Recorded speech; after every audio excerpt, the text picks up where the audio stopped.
Entre historias y datos, un espacio donde el conocimiento nos conecta. Aquí no entrevistamos perfiles, descubrimos formas de pensar. ¿Qué significa trabajar en la frontera donde los sistemas biológicos dejan de verse solo como organismos y empiezan a entenderse como modelos computacionales? Hoy nos acompaña una mente que ha convertido los datos en una vía para comprender fenómenos complejos en diversos ámbitos como medicina, neurociencia y materiales. El doctor David Quesada Saliva es director del Grupo de Biología Computacional de Sistemas en el Instituto de Medicina Neuroinmune de Nova Southeastern University de Florida, Estados Unidos. Asimismo, colabora en Nayarit en proyectos de nanociencias aplicadas al sector energético, particularmente en el aprovechamiento del calor residual mediante materiales termoeléctricos. Doctor, bienvenido a este espacio. Gracias por haber aceptado. Algo que me pareció muy interesante es la biología computacional y ahí quiero iniciar la conversación. ¿Cómo define usted la biología computacional de sistemas? Buenos días a todos y buenos días a ti, Cecilia, y gracias por la invitación, un gusto. La biología computacional de sistemas es una disciplina que se puede considerar integral. ¿En qué sentido? No solo es el conocimiento acerca de la biología o el conocimiento acerca de las matemáticas o métodos computacionales. Hay que poner tanto las matemáticas como la biología en contexto. Por lo tanto, la biología computacional parte de un sistema de pensamiento más que reduccionista, heurístico. Es decir, no, a veces en biología no se puede eh, establecer una relación que, por ponerla de alguna manera, 2 más 2 es igual a 4 siempre. En biología puede ocurrir que 2 más 2 puede ser en algunas ocasiones 1 y en ocasiones puede ser 5. Entonces, la biología del sistema computacional es una disciplina donde se muestra mucha interdisciplinariedad. Eh, Tienes que trabajar continuamente, los matemáticos y los biofísicos tienen que ir aprendiendo de biología y medicina continuamente, y los biólogos tienen que aprender un nivel básico de matemática para poder establecer un lenguaje común. Esa es la primera partida. La segunda partida, ¿qué cosa es en concreto cuando se trabaja la biología computacional? Bueno, cuando tú tienes un proceso biológico o una condición médica, tú tratas de representar, primero que todo, esa biología o esa condición médica con un modelo matemático. Ahora, ¿qué significa para una persona que no está en el lenguaje técnico representar con un modelo matemático? A mí me gusta usar siempre este ejemplo. Imagínense que uno quiere describir cómo se mueve una gallina. La gallina tiene patas, cabeza, tiene plumas, tiene alas. Sin embargo, la primera aproximación que uno hace cuando quiere describir el movimiento de una gallina es mirarla como un punto que se mueve en el plano. Y eso es la representación mínima que uno hace. Después que uno hace esa representación mínima de un punto en el plano y le aplica las leyes conocidas de la física, uno trata de ver cuánto se ajustan los resultados de esas leyes físicas de cómo se mueve la gallina representada como un punto y su movimiento real. Si las desviaciones con su movimiento real y esa representación como un punto eh, suficientes, entonces habría que mirar el movimiento de la gallina ya no como un punto, sino como un cilindro o como una esfera. Y entonces darle cuerpo a la gallina. La biología del sistema no es muy diferente. Cuando tú tienes un proceso biológico que participan en él muchas moléculas, muchos agentes, entonces tú tienes que decidir cómo esa gallina biológica la vas a representar. Entonces, para hacer eso, uno parte de datos que uno recolecta, ya bien sea por laboratorios, digamos, te hacen una prueba de sangre y tú puedes de una prueba de sangre extraer el panel, eh, el panel inmune de una persona. Y con el panel inmune de una persona, si uno se quiere dedicar a cuestiones inmunológicas, uno puede decir, ok, ¿qué marcadores biológicos están marcando la pauta de la condición bajo análisis? Una vez tienes eso, ya tú puedes construir un modelo matemático. ¿Qué cosa es eso? Representar las interacciones que se ven en ese resultado de laboratorio y con base a eso resolver ese modelo matemático que has creado. Ahora, ¿qué significa ese modelo matemático? Modelo matemático significa que tú vas a escribir ese ente biológico en términos de ecuaciones. A veces son ecuaciones como las que vimos en la escuela, lineales, cuadráticas. A veces son ecuaciones un poco más avanzadas que se conocen como ecuaciones diferenciales. Una vez tú resuelves esas ecuaciones, tú comparas esos resultados con los resultados del laboratorio. Si se ajustan bien, quiere decir que tu modelo fue capaz de representar bien y tuviste, digamos, ese déjà vu de captar lo principal del proceso que está ocurriendo. Si el modelo no se ajusta bien, entonces quiere decir dos cosas, o que los parámetros que tú estás usando en tus modelos no son los adecuados, o que la representación como tal de tu modelo no es la adecuada y entonces tienes que repensar la representación de ese proceso biológico y volver a repetir el ciclo hasta que tú logres un ajuste, digamos, dentro de un marco razonable entre biología y matemática. Eso a grandes rasgos es cómo se ejecuta un proceso de análisis computacional aplicado a la biología. Hay ramas donde también se hacen análisis de datos masivos, como es el campo de la genética. La biología computacional tiene que ver mucho con los análisis masivos de datos en genética, incluyendo diferentes escalas, como es el genoma, el transcriptón, el- el proteoma y el metaboloma, que son aspectos específicos dentro de todo el ensamblaje genético de la persona que permite entender determinadas características particulares en las personas. Y eso a grandes rasgos es a lo que se dedica la biología computacional de sistemas. Retomando uno de los conceptos que mencionó, que es el pensamiento heurístico, ¿cuál es la diferencia del pensamiento heurístico respecto al pensamiento matemático?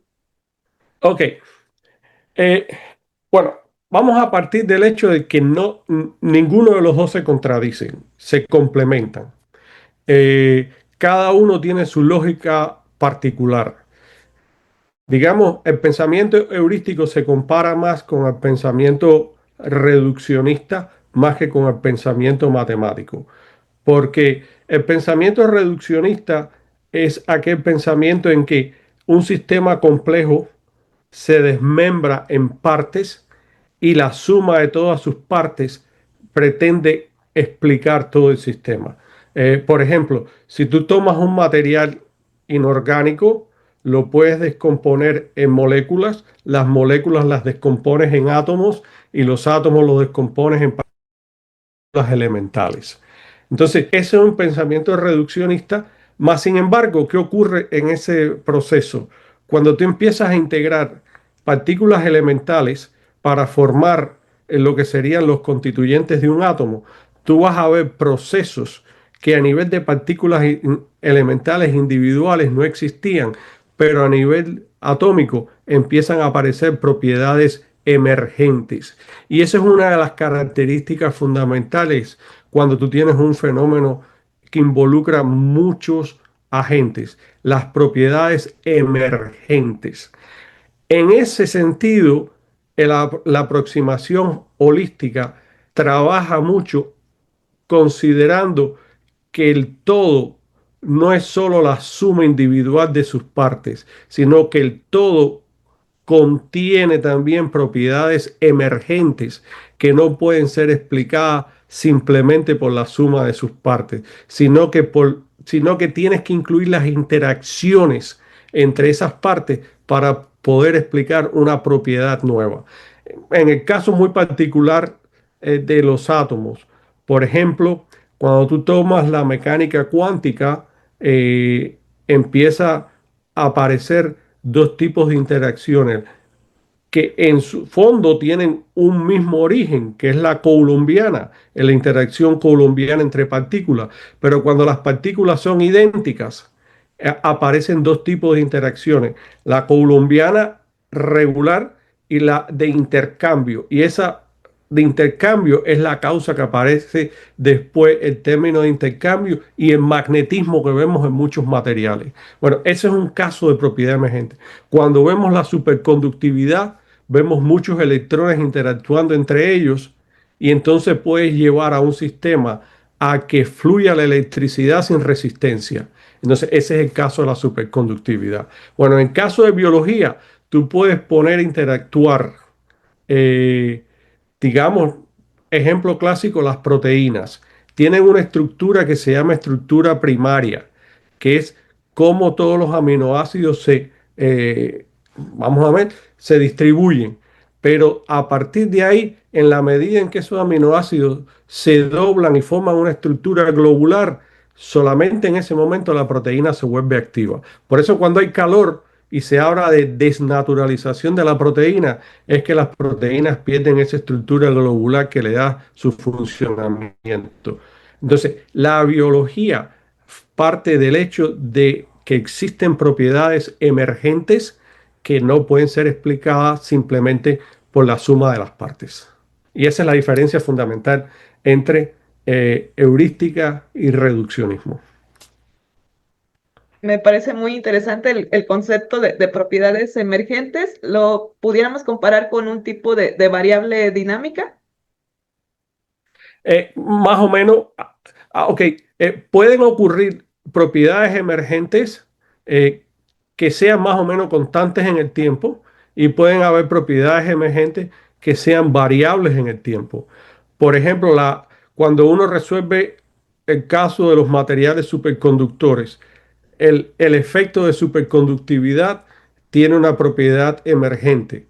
Esa propiedad emergente en la mayoría de los superconductores se mantiene constante en el tiempo, pero pueden haber propiedades emergentes que bajo ciertas condiciones cambien en el tiempo y se mantengan ahí.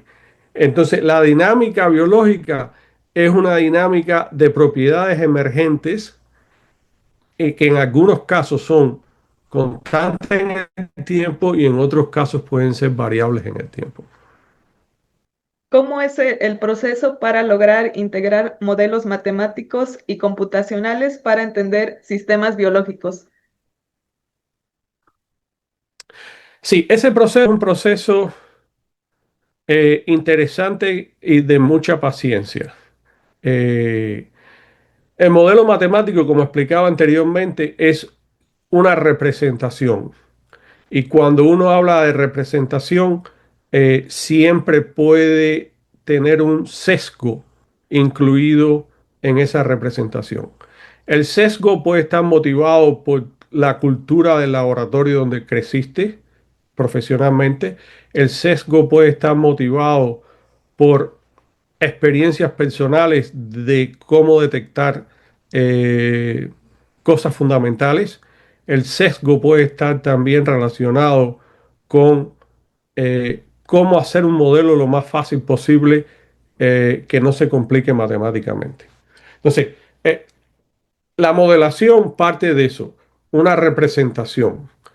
Escoge para hacer lo más fácil entendible un proceso o una condición concreta.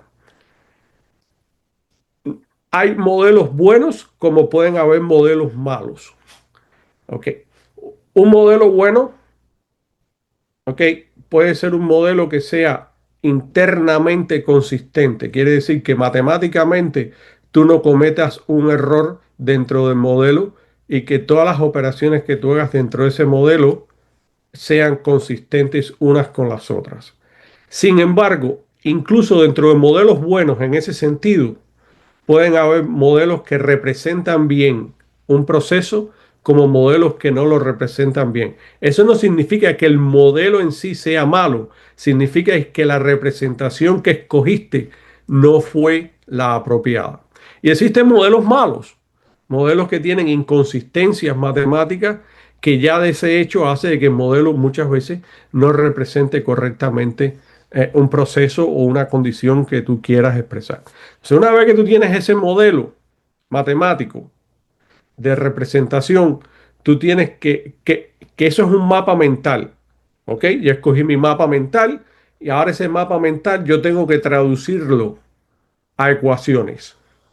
Lo traduzco a ecuaciones que me explican o bien una velocidad de cambio o me explican el crecimiento de una concentración o la activación de un componente específico. Ok, ya yo logré esa expresión matemática y ya yo vi que mi modelo matemático es un modelo basado en ecuaciones de un tipo u otro. Ahora en ese momento vienen los métodos computacionales. La mayor parte de estas ecuaciones no son esas ecuaciones que estudiamos en la escuela que tú podías resolverlas a mano.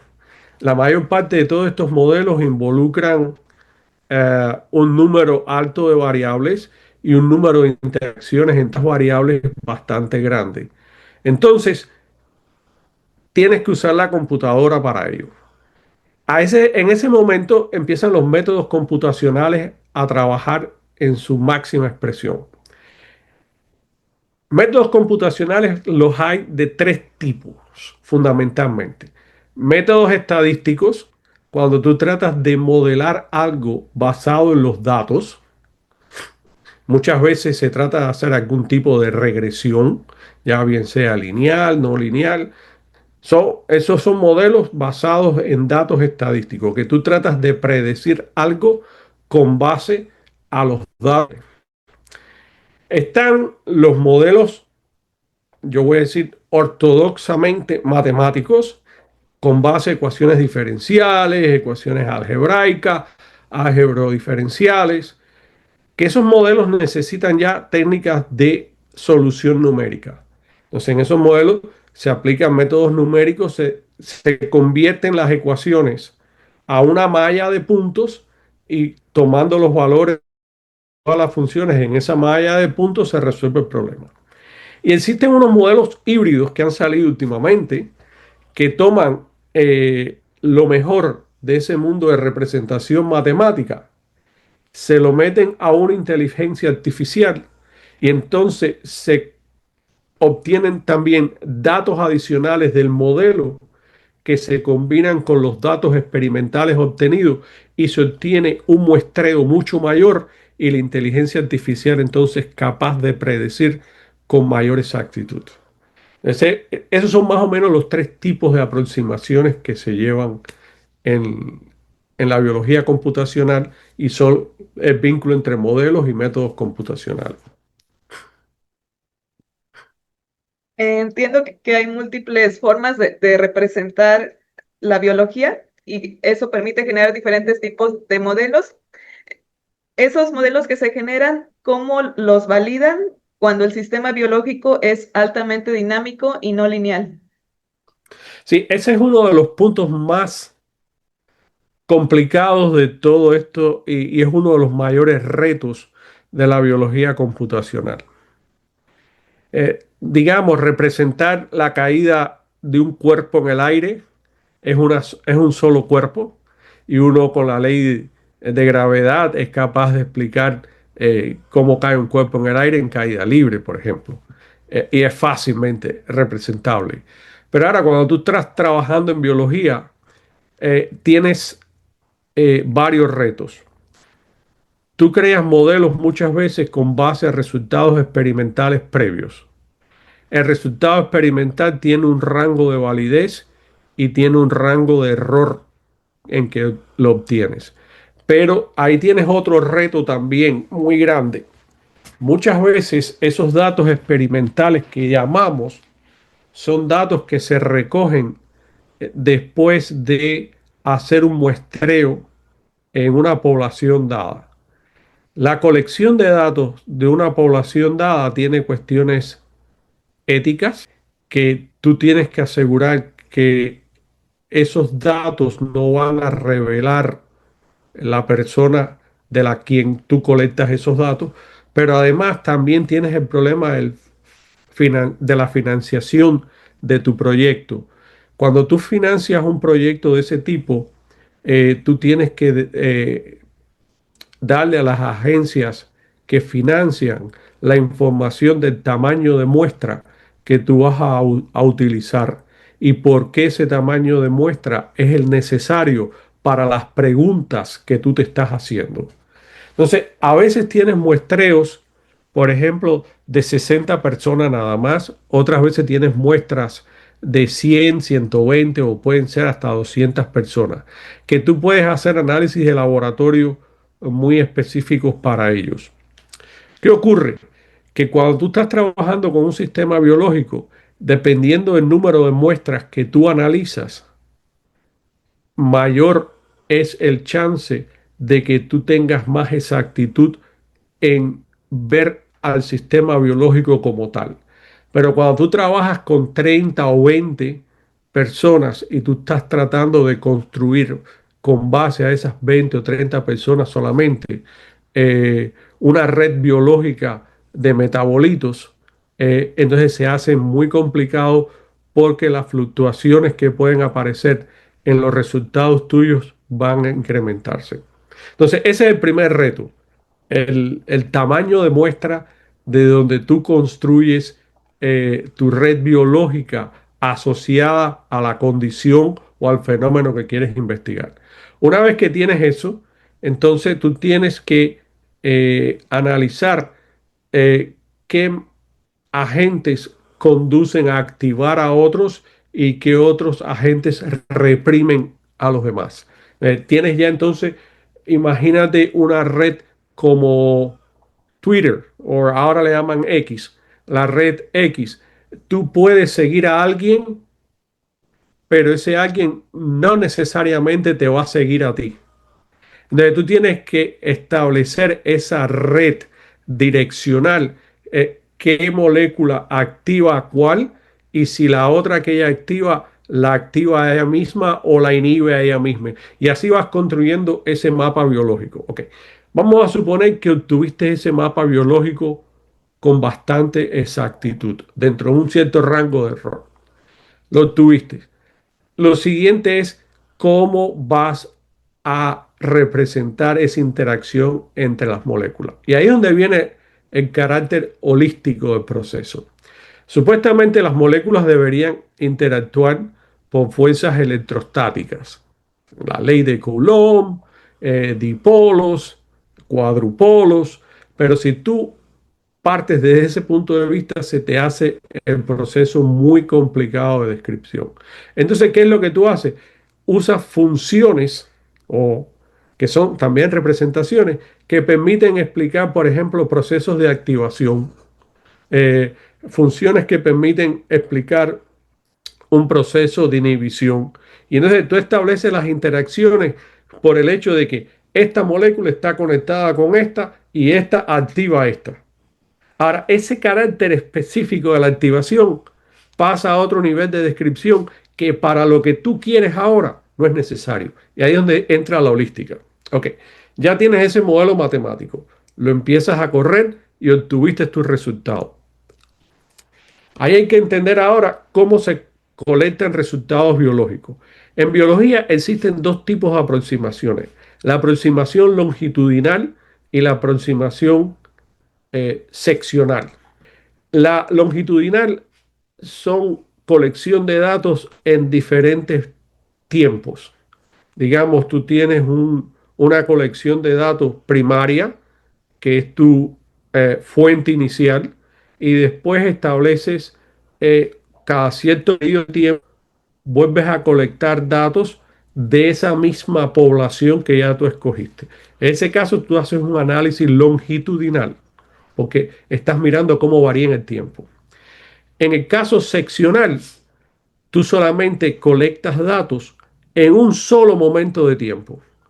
Puedes coleccionar todos los datos que tú quieras, con la profundidad que tú quieras, pero solamente es un solo momento de tiempo. Ahora, ¿qué ocurre? Cuando tú corres un modelo matemático que estableciste, es un modelo dinámico, es decir, que varía en el tiempo. Entonces, tienes esto. Cuando tú lo haces longitudinal, el financiamiento no te da para hacer una colección profunda, aunque tienes colección sobre varios puntos de tiempo. Cuando tú lo haces seccional, el financiamiento te da para hacer una colección profunda de datos, más sin embargo solamente lo haces para un solo punto. O sea, ahí es donde viene el arte de comparación.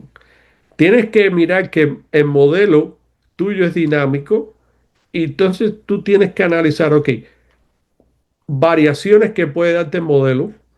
Si tienes datos que puedes comparar contra un modelo longitudinal de colección de datos, perfecto. Si solamente tienes datos de un modelo seccional, vas a tener un solo punto dentro de esa gama dinámica que tú resolviste. Ahora, ¿cómo tú puedes usar ese solo punto para eh, analizar si tu modelo es bueno o es malo? Bueno, ese solo punto que tú coleccionaste, muchas veces hay una información previa sobre la población que tú tienes. Entonces tú puedes comparar dos puntos en principio. ¿Qué pasó previo a la medición y qué pasó en la medición? ¿Cuántos eh, vamos a ver, marcadores biológicos cambiaron y en qué por ciento cambiaron? Entonces, en el modelo tuyo matemático, ¿qué es lo que tú haces? Déjame introducir una perturbación en el sistema y déjame ver cómo cambian las variables si yo introduzco una perturbación en el sistema. Y comparando esos cambios, puedes usar en cierta medida los resultados del modelo seccional. Entonces, esa es más o menos la dinámica de cómo se compara. Evidentemente, si tienes un modelo longitudinal de muestreo que tienes datos en el tiempo, tú puedes coger tu modelo matemático, ajustarlo a los resultados experimentales. ¿Qué significa eso? Eh, Hacer pruebas estadísticas, por ejemplo, de cuál es la diferencia entre experimento y observación y ver cuál es el margen de error que se obtiene. Puedes hacer ajustes de tu modelo matemático con los resultados experimentales usando técnicas de minimización y así tú puedes ajustar mejor los parámetros para que el modelo explique mejor.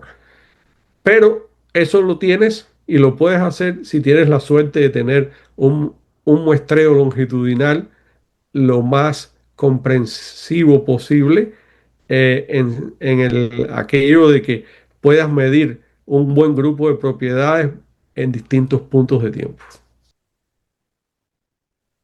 Con todo lo que nos compartió, pude identificar que existen múltiples retos y sesgos que se pueden representar en ese proceso de representación. ¿Qué papel juega la inteligencia artificial en la comprensión de esos procesos biológicos o también de los procesos cognitivos que se llevan a cabo? Bueno, eh, vamos a hablar un poquitico de el papel de la inteligencia artificial. Eh, ¿Qué es la inteligencia artificial como tal? La inteligencia artificial es una serie de algoritmos y mecanismos que se crean computacionalmente para agilizar el procesamiento de grandes datos. Es dicho de una forma somera. ¿Qué ocurre con la inteligencia artificial? Para que la inteligencia artificial pueda procesar grandes bases de datos, eh, primero tú tienes que ajustar esos datos con modelos matemáticos que estén probados. Segundo, tienes que tener un fondo de datos que son reconocidos. Y tercero, tienes que tener cuidado con la inteligencia artificial porque puede generar un análisis que no se corresponda con la realidad. Entonces, muchas veces eso es lo que trae como consecuencia la aparición de las alucinaciones en la inteligencia artificial. Y entonces tienes que tener una formación previa para poder sacarle un buen fruto a la inteligencia artificial. La inteligencia artificial per se no es mala, es una herramienta increíble, es una herramienta fascinante que aumenta y optimiza las operaciones de quienes la usan correctamente. Si pretendes usar la inteligencia artificial para que haga lo que debería hacer tu cerebro, evidentemente, si tú no quieres pensar, vas a ser esclavo de lo que te diga la inteligencia artificial y nunca vas a poder comprender si lo que te está diciendo es cierto o es falso. Por eso es que yo digo que para trabajar en la inteligencia artificial se le debería exigir a las personas tener un mínimo de conocimiento de forma que tenga un pensamiento crítico para poder usar la inteligencia artificial apropiadamente. Es como decirte, si un carpintero me entrega a mí un serrucho, pero yo jamás en mi vida he trabajado con un serrucho y me pida que haga un trabajo de carpintería, lo más seguro es que yo voy a cometer infinidad de errores. Pero si ahora ese mismo carpintero que me emplea y me enseña a trabajar con el serrucho, con el cepillo, con todos los instrumentos de carpintería, lo más seguro es que al cabo del primer mes, cuando ya me haya entrenado bien, me entrega un trabajo de carpintería. Hay mucha seguridad de que yo lo haga bien. Bueno, con la inteligencia artificial pasa lo mismo. Si yo te doy la inteligencia artificial ahora a ti, digamos, dos de ellas que son muy famosas, ChatGPT y Cloud, si yo te las entrego, tú empiezas a mirar cómo hacer un tenis que sea de color azul y verde. A lo mejor te lo dice, pero a lo mejor la forma de hacerlo es mucho más fácil si tú le preguntas a un zapatero y te dice, sí, eso técnicamente luce bien, pero seguro que la inteligencia artificial nunca ha tenido que ver con el coser, con esto, con lo otro. Entonces, tú aprendes. Entonces, a eso es a lo que yo voy. Inteligencia artificial es muy buena, pero siempre con un buen conocimiento de base. Entonces, ¿qué es lo que hace la inteligencia artificial? Hace dos cosas fundamentales. Puede hacer análisis de datos masivos, que tú cojas, le entregas una base de datos a la inteligencia artificial y ella es capaz de decirte cuáles son las correlaciones más importantes, o sea, asociaciones más importantes dentro de los componentes y puede darte ideas de cómo esas asociaciones están distribuidas o agrupadas en secciones de forma tal que cuando tú ves esos agrupamientos, en inglés le llaman clustering, esos agrupamientos, tú puedes decir, bueno, ¿qué tienen en común todas estas variables que me han agrupado aquí? Entonces tú empiezas a descubrir nuevas cosas. Esa es una parte que puedes usar la inteligencia artificial. La inteligencia artificial tiene otra excelente propiedad. Antes de el mundo de la inteligencia artificial, cuando tú eras un programador y te sentabas delante de una computadora a escribir el código para que la computadora entendiera lo que tú querías hacer. Ese código numérico te podía tomar fácilmente ponerlo operativo un mes, porque cometías errores de sintaxis del lenguaje que usabas o no representabas bien un proceso. Entonces, ¿ahora qué pasa con la inteligencia artificial? Yo tengo esa experiencia de programación, de escribir códigos. Yo empiezo a escribir todo mi código y yo creo que mi código está perfecto. Ok, mi código funciona. Ahora yo cojo ese código y se lo pongo también a la inteligencia artificial, por ejemplo, a Cloud o a ChatGPT, y le pregunto si ese código está optimizado. Y la inteligencia artificial lo mira y dice, yo le sugiero que mejore aquí y mejore acá. Tú coges la sugerencia, corres tu código y miras qué tiempo duró en obtener el resultado y miras con qué exactitud lo obtuvo. Haces lo mismo con el código sugerido de la inteligencia artificial y en la mayoría de los casos logras obtener un menor tiempo de corrida bajo la misma exactitud. Entonces, verificaste dos resultados, el tuyo y el que te dio la inteligencia artificial, y aprendiste dónde puedes optimizar los códigos tuyos. Cuando tu proceso involucra dos o tres variables, posiblemente las diferencias no sean muy perceptibles, pero cuando la representación de tu sistema requieren de un número de ecuaciones que pueden exceder fácilmente las 30 ecuaciones, que son no lineales, un segundo que tú ganes representa cantidad en la optimización de tu proceso. Esa es una segunda opción que tiene la inteligencia artificial. Y está la tercera opción, que a mi juicio es una opción muy interesante, que es en la forma en que tú representas tus modelos. Eh, y aquí voy a explicarte algo.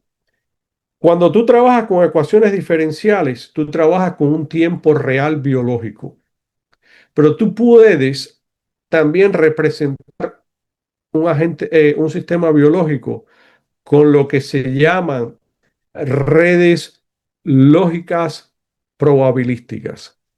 ¿Qué quiere decir eso?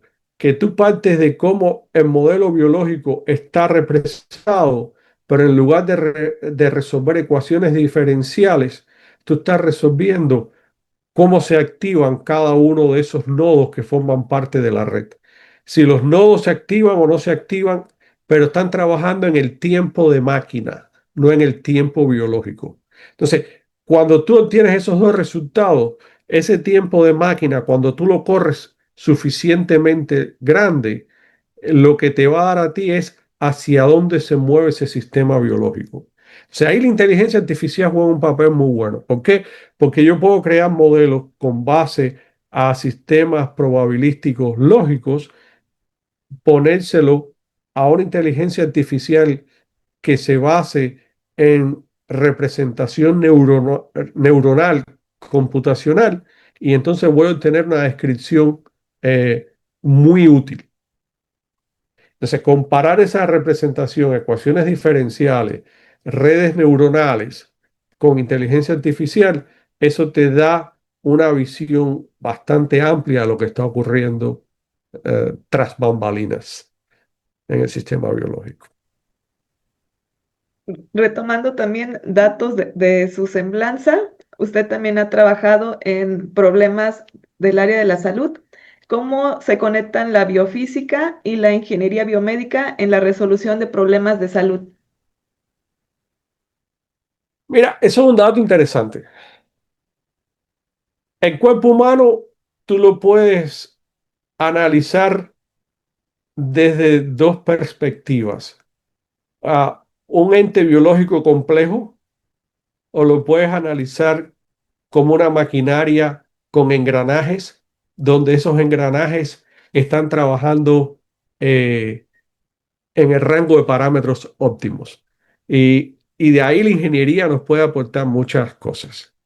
Eh, pero además la ingeniería biomédica aporta no solo conocimiento desde el punto de vista fundamental, sino que la ingeniería biomédica nos permite crear dispositivos que a veces generan terapias no invasivas que pueden ayudar a curar o remediar enfermedades. ¿Cuál es la diferencia entre una terapia invasiva y no invasiva? Por ejemplo, si yo tengo que llevarte a ti a un salón de cirugía y abrir tu cuerpo, ya eso es una terapia invasiva. Pero si yo ahora voy y te someto a, por ejemplo, un cañón de ultrasonido, que no tengo que abrir tu cuerpo, pero es capaz de romper las piedras en tus riñones. Ya esa terapia no es invasiva. ¿Por qué? Porque no tengo que abrir tu cuerpo. Tu cuerpo no se expone a la posibilidad de infectarse. Cuando yo logro poner en tu cuerpo una sustancia que es como si fuera un caballo de Troya, y dentro de ese caballo de Troya yo pongo una medicina específica para eliminar un cáncer, y esa cajita o caballo de Troya es capaz de moverse por el flujo sanguíneo hasta el lugar específico donde está el cáncer y en ese lugar específico donde está el cáncer abrirse y soltar todo ese químico que mata solamente al cáncer, eso es algo que ha sido logrado con la ayuda de la ingeniería biomédica.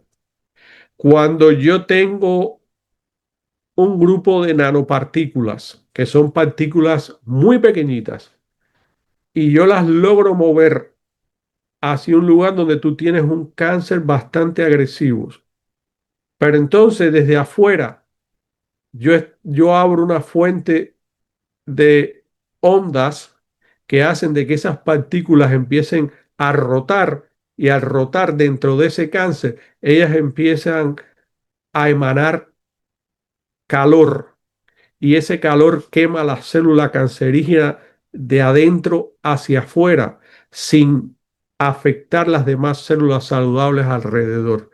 Eso es una terapia que es producida gracias a avances en ingeniería biomédica. Y pudiéramos aumentar la lista de todos los avances.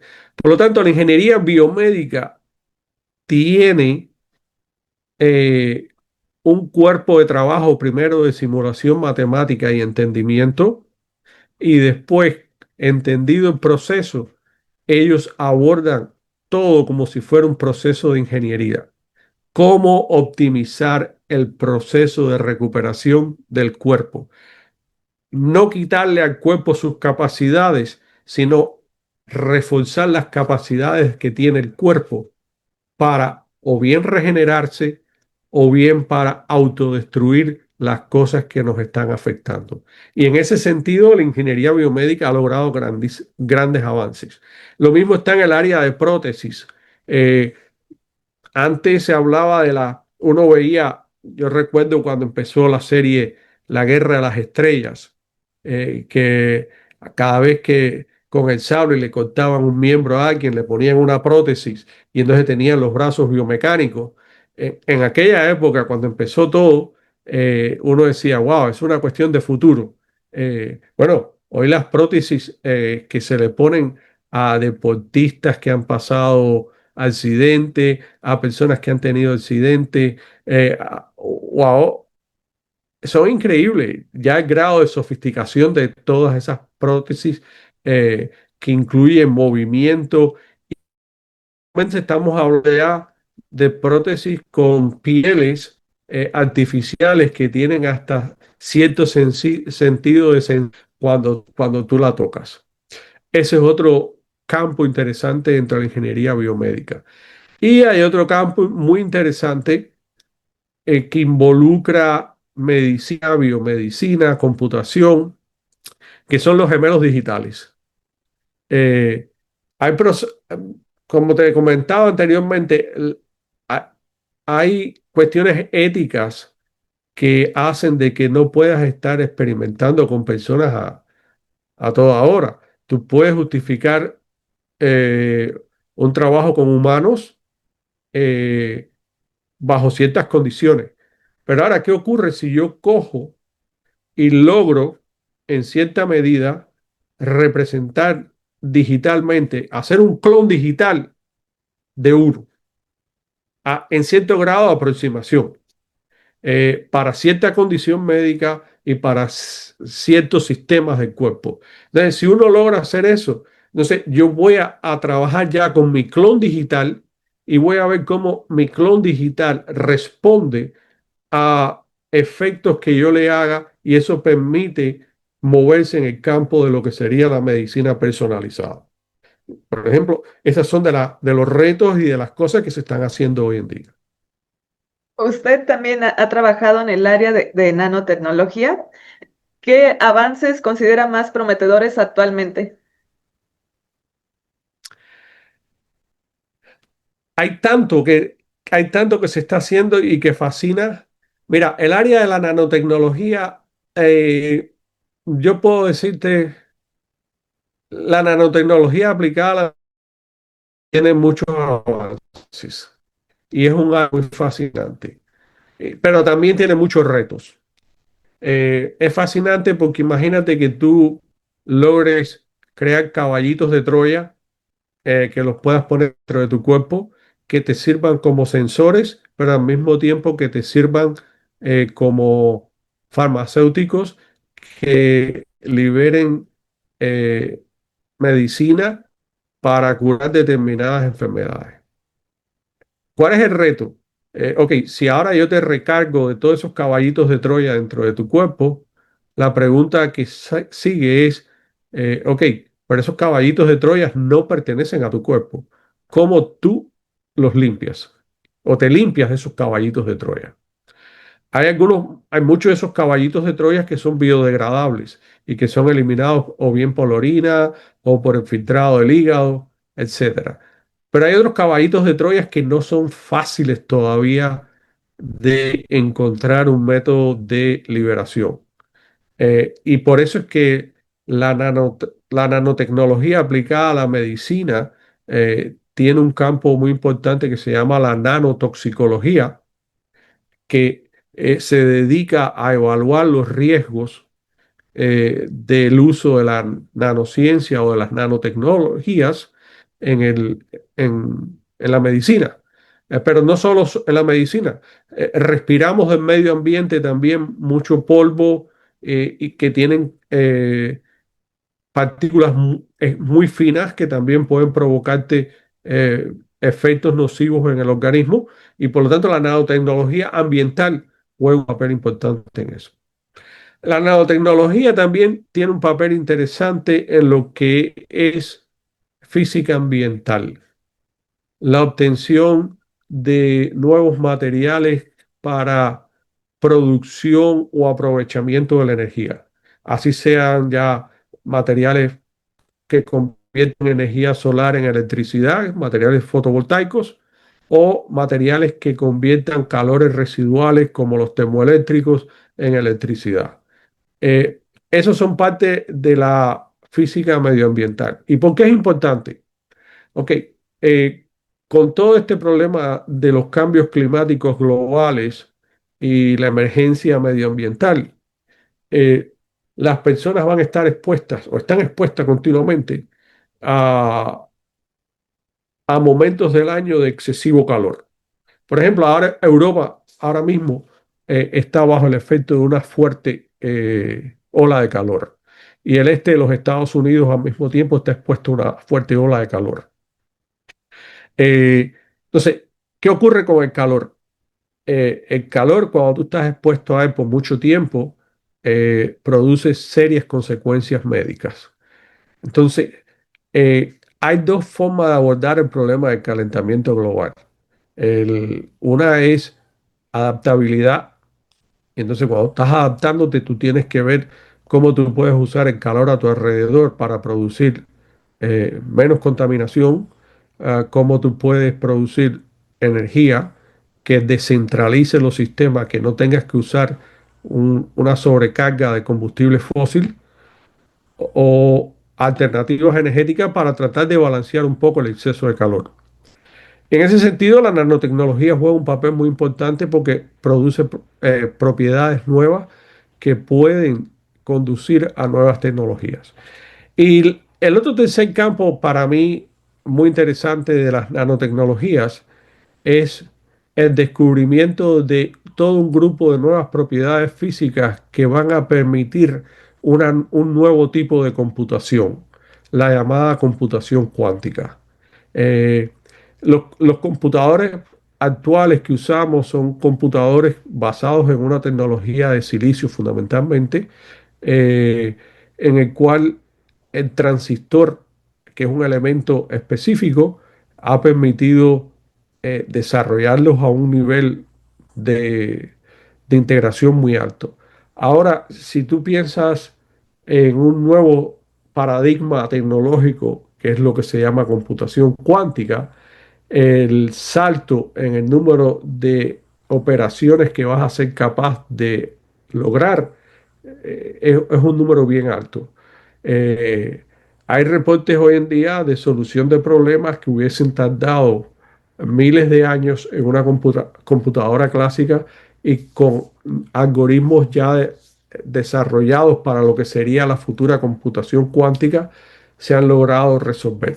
Son problemas eh, triviales todavía porque todo esto está en pañales, pero la computación cuántica es una de las que yo creo que va a marcar el paso en la nanotecnología en los próximos años que vienen. Ya. De todas las áreas donde ha trabajado, biología, computación, física e inteligencia artificial, ¿cuál considera que es el mayor reto que existe? Yo creo que está en la frontera entre la física, la biología, la computación y la inteligencia artificial. Nos estamos moviendo. La biología es la nueva ciencia del futuro. Eh, yo todavía la física tiene mucho que aportar en sus campos de la naturaleza. La computación eh, tiene mucho que aportar en el campo de la computación cuántica. La inteligencia artificial tiene mucho que aportar todavía en términos de optimización y de minimizar los procesos de alucinación de las inteligencias artificiales, pero al final del día la inteligencia artificial tiene un reto muy grande eh, que requiere centros de datos cada día mayores y mayores que consumen más y más energía. Por lo tanto, son un reto en el sentido de cómo tú puedes lograr mayor almacenamiento sin consumo excesivo de energía y cómo puedes lograr métodos de refrigeración para conservar los centros de datos. Ahora, la biología de sistemas complejos, es una de las áreas con mayores retos hoy en día, porque estamos acostumbrados a trabajar con un cuerpo, dos cuerpos, tres cuerpos, pero cuando tú tienes que trabajar ya con 100 cuerpos, 200, 400 cuerpos al mismo tiempo, en términos de agentes que tienes que poner a interactuar y que tú quieres entender cómo la vida se originó, cómo la vida evolucionó y cómo poder prolongar la vida y cómo poder combatir enfermedades. Creo que la biología y la integración de la biología con la física, incluso hoy en día se está hablando de efectos cuánticos en la biología y es un nuevo campo que se le ha dado a llamar biología cuántica. Creo que ahí tendremos nuevos retos y tendremos nuevos, nuevas posibilidades para desarrollo tanto profesional como tecnológico. Doctor, antes de cerrar este episodio, me gustaría que nos compartiera algunas recomendaciones para mejorar el pensamiento crítico y poder lograr generar modelos matemáticos. No deja, primero que todo, vivir la vida. Sí, los buenos matemáticos siempre fueron muy buenos observadores. No se puede amar lo que no se conoce. No se puede amar lo que no se disfruta. Eh, Creo que ser observador, soltar un wow cuando algo te deslumbra o te emociona, creo que es el primer paso. Eh, Saber apreciar esos detalles. Eh, por lo tanto, parte del pensamiento crítico es exponerse a la diversidad. Eh, yo recomiendo casi siempre a mis estudiantes viajen, lean, conversen. ¿Por qué? Porque vas a estar expuesto a diferentes puntos de vista y cuando tú eres capaz de exponerte a diferentes puntos de vista, tú eres capaz de integrarlo. Y ese es un entrenamiento muy importante para cualquier persona. Cuando nos vamos ya al ámbito más académico, lectura, leer, pero leer. Pero si ya tú lees y has vivido y has compartido, tú puedes comparar lo que tú lees con lo que has vivido. Y por lo tanto puedes evaluar cuán real y cuánto de ficción hay en lo que has leído. Entrenamiento para pensamiento crítico. Lo tercero, eh, creo que es importante romper con el estigma social de que si te gustan las matemáticas eres un nerdo, que si te gustan las matemáticas entonces eres mala persona, que eres antisocial. Creo que se puede, a una persona le pueden gustar las matemáticas, y las matemáticas ayudan a ver el mundo de una forma increíble. Y las usamos todos los días, nos gusta admitirlo o no, a las personas que no les gustan las, que dicen no gustarles las matemáticas. Creo que esos son tres pilares: observación, lectura, abrir su mente a las matemáticas. Son tres pilares fundamentales para mejorar el pensamiento crítico. Y lo cuarto que yo diría es no temer a equivocarse. Quien no se equivoca es porque nunca ha intentado hacer algo. Quien intenta hacer algo siempre está sujeto a poder equivocarse. Y de equivocarse uno aprende. Entonces yo creo que esos son cuatro momentos importantes: observar, viajar, leer, comentar, eh, dejar que las matemáticas entren en ti, como mismo entre el agua, eh, y no temer a equivocarse. Creo que esos son cuatro pilares fundamentales. Lo demás, hay que admitir que no todas las personas tienen las mismas inclinaciones. Yo, a mí me gustaría poder cantar como Bocelli, a mí me gustaría poder tocar un piano como Richard Clayderman, a mí me gustaría poder pintar como Rafael o Miguel Ángelo, pero no tengo esa aptitud, mas sin embargo disfruto el resultado de ellos. Tengo la aptitud de las matemáticas, tengo la aptitud de la computación, pero disfruto los resultados de otros que sí tienen esas aptitudes. Igualmente, otras personas que tienen esas aptitudes puede que disfruten los resultados de otras personas que tienen otro tipo de aptitudes para hacer cosas. Creo que la aceptación de las fuerzas de cada cual y abrazar la belleza de los resultados de otro también ayuda en ese pensamiento crítico. ¿Por qué? Porque para poder pensar, tú tienes que estar en paz contigo y en paz con todo lo demás. Si tienes muchas tormentas en tu vida, lamentablemente tu mente estará nublada. Entonces, por eso es que yo veo esas cosas fundamentales, eh, para poder aumentar el pensamiento crítico. Yo sé que hay muchas técnicas que en las escuelas bombardean con muchas ideas, pero cuando uno ve los resultados de tanto que se habla, al final del día, yo veo que lo fundamental es eso: viajar, conocer, leer, exponerse, y no tener miedo. Eso para mí es lo fundamental para un buen pensamiento crítico. Agradecemos al doctor David Quesada Saliva por su tiempo y por compartirnos una visión donde la biología se convierte en un sistema que puede modelarse, simularse y entenderse desde la computación.